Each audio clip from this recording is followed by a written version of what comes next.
It is really puzzling to me that having just buried one monster, the Soviet Union, another remarkably similar one, the European Union, is being built. Exactly what is the European Union? Perhaps by examining the Soviet version we can get the answer. The Soviet Union was governed by 15 unelected people who appointed each other and who were not accountable to anyone. The European Union is governed by 24 people who appoint each other, meet in secret, and are not accountable to anyone, and whom we cannot sack. One might say that the EU has an elected parliament. Well, the Soviet Union had a parliament of a sort too, the Supreme Soviet, which just rubber-stamped the Politburo decisions, pretty much like the European Parliament does, where speaking time in the chamber is limited within each group and often amounts to 1 minute per speaker. In the EU, there are hundreds of thousands of bureaucrats with their huge salaries, their staff, servants, bonuses and privileges, their lifelong immunity from prosecution, which is simply shuffled from one position to another, no matter what they do or fail to do. Is this not exactly like the Soviet regime? The Soviet Union was created by coercion and very often with a military occupation. The European Union is being created admittedly not by armed force, but by coercion and economic bullying.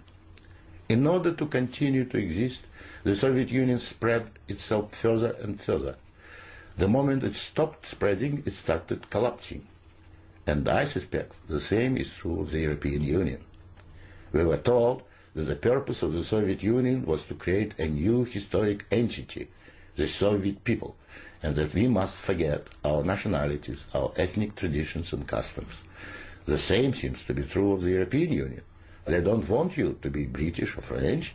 They want you all to be a new historic entity, European, to suppress all your national feelings and live as a multinational community.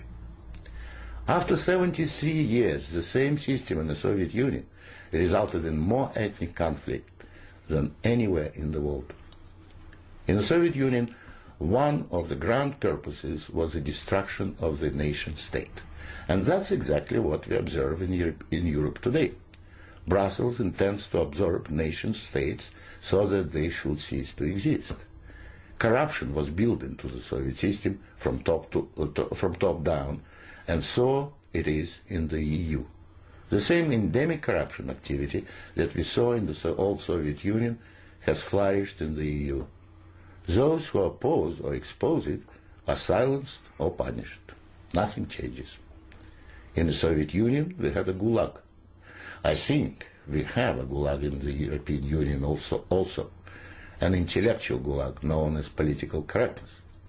When anyone tries to speak their mind on questions of race or gender, or if their views differ from those approved, they will be ostracized. This is the beginning of the gulag, the beginning of your loss of freedom.